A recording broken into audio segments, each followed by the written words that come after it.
It's here, guys. It's finally here. Finally doing my year-end videos for 2023. Later than I wanted slash expected. And I'm sure later than you guys expected too, maybe because of something I said recently in one of my videos. Though I know a good amount of people do just click out of the videos after the rating is given for when I do a review. So some of you, a good amount of you actually probably didn't even hear me say that. So maybe I'm in the clear. But yes, this is my annual top 10 best albums video. I will have my top 10 best movies of 2023 video coming out tomorrow. I'm not going to do it the way I've done it in past years where I release them basically simultaneously. I'm going to have this one come out first, and then after about a day, put out the next one. So have a little bit of time between them. What I'll be doing is just going through my top 10 albums of the year. My personal favorites, not what I think were the best, but just the ones that I enjoyed the most. I'm going to go down the list from 10 to 1. 1, of course, being the best, 10 being the worst, even though all of these, I think, are quality records. And I will put time codes in the description box if you want to skip around to different numbers, different albums that I talk about. Before I actually get to my top 10 though, I do just want to briefly skim over some honorable mentions. These are 5 albums that did not make the cut. That Feels Good by Jessie Ware, very fun, extremely well produced album, just with killer song after killer song. Tons of fun, like I said. Beloved, Paradise Jazz. I assume that's how it's said because that's how it's said in the song, the title song of the album. Very good, tight rap projects from McKinley Dixon. Looking forward to what he does next. Guts, not really a sequel, but I sort of think of it as like the sequel to Sour, Olivia Rodrigo's first album. This I thought was a really solid follow-up. I would actually say it's slightly better too. To What End by Odyssey, another one of my favorite rap albums of the year. Also very good production on this one. And finally, Utopia by Travis Scott, one of the biggest albums of the year, and one that I had like really kind of mixed feelings upon my initial listens, but has only gotten better for me with each listen. I think it's honestly one of his better projects now. Really good stuff. I just want to give a quick shout out to my favorite EP of 2023. That was Lit For Me by Omar Apollo. Very cool mix of genres explored on this one. Mainly focusing around the R&B sound. This really, I would say, is more of an R&B outfit kind of album. Really good stuff. Very cool vocal performances and nice instrumentals. Very nice. All right, here we go. The top 10 albums of 2023. I'm pretty surprised, honestly, at how it shaped out. But I'm just going to get into it, actually. I'm not going to build up anymore. Here we go.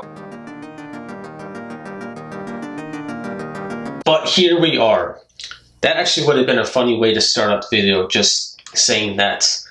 Whatever, though, it's too late. I'm not going to edit it and make it look like that was how I did it. Whatever, you snooze, you lose. It honestly kind of hurts me to rank it this low. I was hoping it would rank higher. For a good amount of the year. It was in my top 5, I think. This is, I think, one of the Foo Fighters' best albums by far. Some of their best songs, some of their most emotionally palpable work to date. The band really put in the work here, of course, with the tragic loss of Taylor Hawkins almost 2 years ago now. Can't believe that. They turned it into one of their best albums, in my opinion, which is, unfortunate that it took that to get this. Not saying that they weren't capable of this before, as I do think they have a couple better albums than this, but this is a fantastic listen. I definitely recommend it, especially if you're not a Foo Fighters fan. I really think that this could convert you. Some standout tracks from this album for me would be Under You, But Here We Are, Beyond Me, The Teacher, absolute masterpiece of a song, and Rest. Mid-Air, the debut studio album by Paris, Texas, the hip-hop duo. A very interesting duo, in my opinion. They have a really good knack of combining their rapping and overall this hip-hop genre with the rock and alternative genre. They have a lot of guitar-led instrumentals under the belt, especially in this album. It is full of them. Really digging the genre fusion through a lot of this thing. It's a lot of songs, but it's actually not too long of a length. It's less than an hour. and it flies by pretty quickly, but is a very fun ride in my opinion. Digging the chemistry they have on this one, as well as the few features that we do get here. Some of my favorite tracks being D&D, Bullet Man, Panic, Everybody's Safe Until, and Full English. Danny Brown just continues to not disappoint me, honestly. I've talked about him before, did a review for his album Triple X, and haven't talked about other works of his other than Scaring the Hose, and I guess now this one too. But the guy is just, in my opinion, one of the best hip-hop artists ever. I love him, love his music so much, and this was a really great album from him. His first solo album in 4 years with the release of You Know What I'm Saying back in 2019. And he came out with a really interesting project here, a very short one too, which maybe is a complaint I have, possibly, but I just think it's so well done that it doesn't really bother me that much, even though there's this small part of me that does wish it was a little longer. But man, he came out with a great project here after the madness and craziness that was Scaring the Hose earlier this year, to come out with this more reserved, kind of introspective listen. At times, at least, you do still get some of the wild and cartoonish Danny Brown isms here for sure, but he taps into kind of the serious side a little more often in this project than he does on other ones, and I like that quite a bit. I like just the direction he took here. You know, he was also in rehab earlier this year, and I feel like that might have influenced the direction this project went in. Top tracks for me would be Tantor, Dark Sword Angel, Jen's Terrific Vacation, a really cool and different single for him, Down With It, and Hanami. Lahai, the grand return of Sampha after about a 6-year absence. Sorry, by the way, my short, pretty sure I said Sampha. I believe it is Sampha, that's how you say it. Love what he did with this thing. It was very unpredictable for me, even with the structures of a lot of the songs being somewhat similar.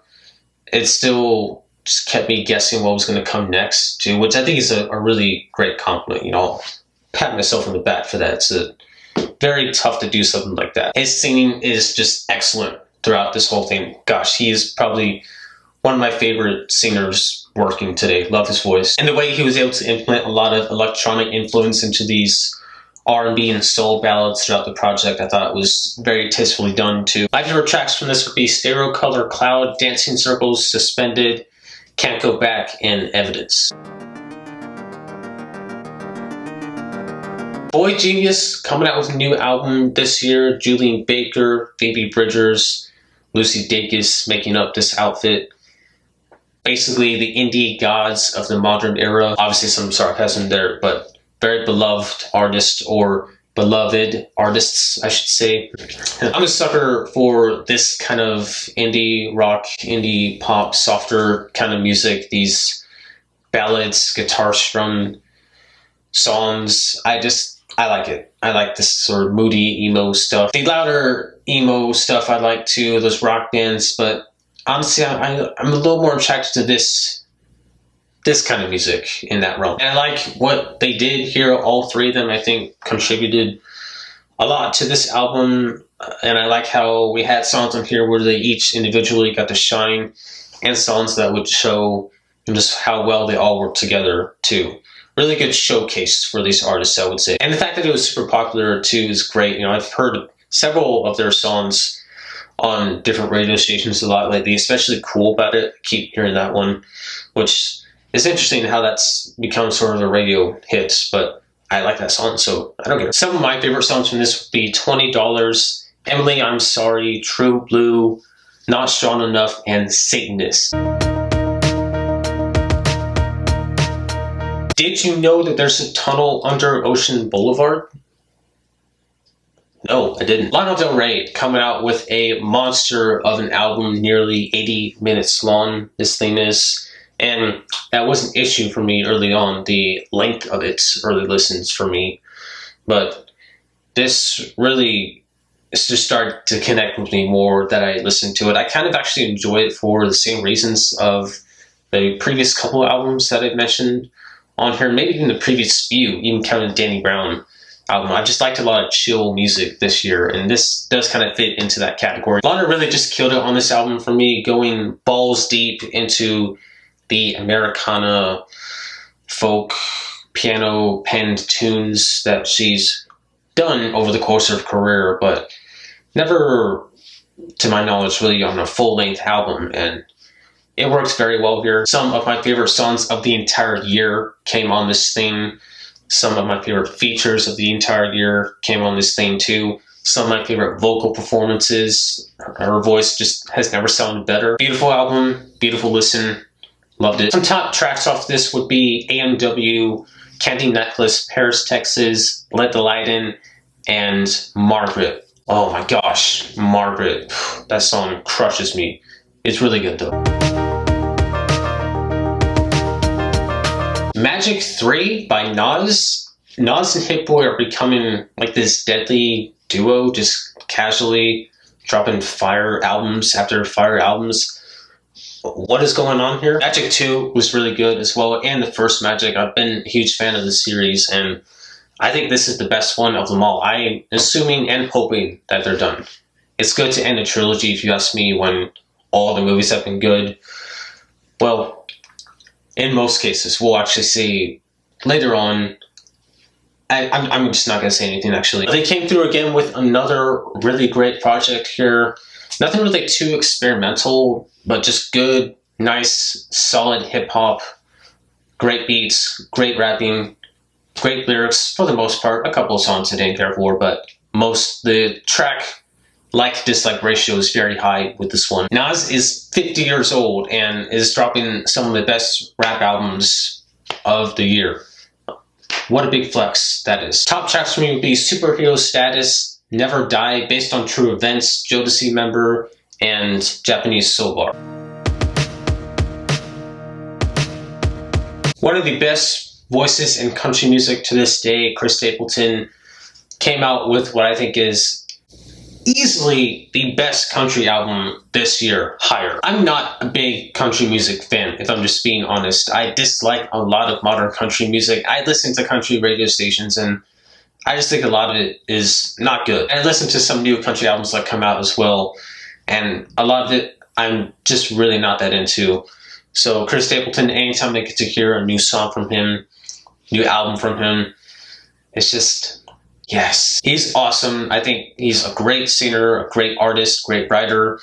Just, he's the total package, really. Also, he is involved with the production on a lot of his music, and I love the production on this album. I like the rawness of it and the authenticity as well. It does feel like it was made in the country, and it feels genuine too. That's something I feel like a lot of modern country music lacks, is genuineness. It just feels so artificial and manufactured. It doesn't feel real. I don't want to come off as like a country music hater, though. I'm kind of getting away from the point of this section of the video, which is to praise this album. But yeah, I love this album. I thought Stapleton struck a really good balance between the songwriting, juggling these songs going into more of a balladry direction, one's more storytelling, and just overall the lyricism I thought was really on point. Some great singles leading up to this album too that I thought really set the stage well. Some of my favorite tracks would be What Am I Gonna Do, South Dakota, Think I'm in Love with You, White Horse, and Crosswind. 100 Gex. I never thought they would end up in my year-end list.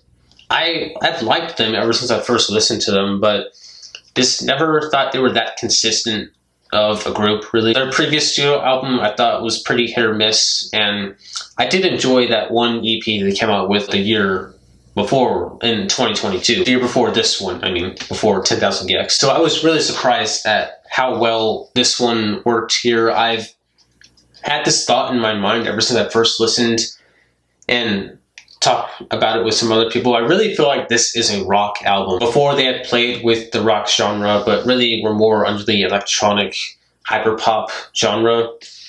This to me feels like they've just gone full on, as I said earlier, balls deep. They're submerged in rock with this one, but borrowing these influences from electronic music, hyperpop, of course, hip hop as well. ska, if you would get some more ska stuff on here. And it is just super energetic, chaotic, super brief, crazy, and just so much fun. My top tracks off of this would be Dumbest Girl Alive, Hollywood Baby, Frog on the Floor, Billy Knows Jamie, and The Most Wanted Person in the United States.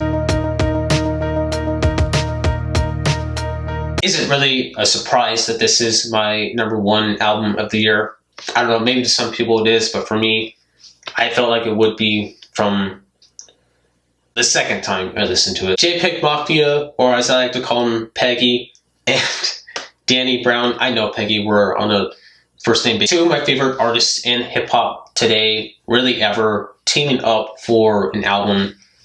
I was incredibly excited for this, and boy, did it not disappoint. I had spoken about Magic 3 earlier, saying it was like just a good, solid hip-hop album, probably the best in terms of like following the rules for hip-hop. But this was like easily the best one in my opinion for just breaking the hip-hop simulation and doing whatever the frick it wants to. Some of the wildest and most maniacal instrumentals that you'll hear all year come on this album. Some of the most unhinged vocal performances from both Danny Brown and JPEG Mafia are here. Peggy kills it both with his performances, his rapping on the album, and the production. And Danny Brown does a great job here too. From some of my initial listens, I was thinking, well, he's kind of, you know, not really the star of the show. This is really like a Peggy album with Danny Brown just featured on all of the songs. But no, as I listened to it more, it's his verses and his work in here just got better and better for me. Loved it. I think it's gonna be easily probably one of my favorite hip-hop albums of the whole decade. And we're almost halfway through the decade now, which is crazy. But I definitely think it will be on that list, probably best albums list too. I think especially for JPEG Mafia, this was just such a triumph for him, as I feel like from veteran on, he's just been going up. He just keeps getting better. And who knows where he'll go next. It's really hard to narrow it down to my 5 favorite songs on here. I've had a hard time deciding what I want them to be, but right now, in this moment, I would say it's Garbage Pail Kids, Fentanyl Tester, Shut Your Bitch Ass Up, Muddy Waters, Kingdom Hearts Key, and Jack Harlow Combo Meal. Not in any order, by the way, just in the order of the album. I wasn't breaking those 1 through 5, 5 to 1. Anything like that. There we go. That is my favorite albums video, my 10 favorite albums of the year, with a couple other things I talked about as well. Hope you guys enjoyed that. I want to know what yours is too. Your top 10, your top 5, or just your favorite as well. If you don't listen to as much music as I do, I understand that I'm in the minority. I listen to a lot more music than a good amount of people, so I get it. Great year for music. Really, like I would say better than last year in terms of albums that, there were several albums that didn't make it into my top 10 this year that probably would have been in my top 10 last year. So that really says something, if you ask me. I'm also pretty sure that each year now, my #1 album of the year has been a hip-hop album, at least at the time that I made them. There are changes I would make now to my top 10s, previous top 10s. Now having listened to more albums from those years, or certain albums just growing on me. But yeah, I'm not a hip-hop head though. I mean, I think I've made it pretty clear that I like a lot of different genres and I get enjoyment out of genres, but that's just how it's resulted, I guess, for lack of a better word. So there's that, I guess. Leave a comment what you think, your top 10, whatever. And thank you all for watching. Look forward to my top 10 movies video. Will be coming out the day after this comes out. All right, peace out.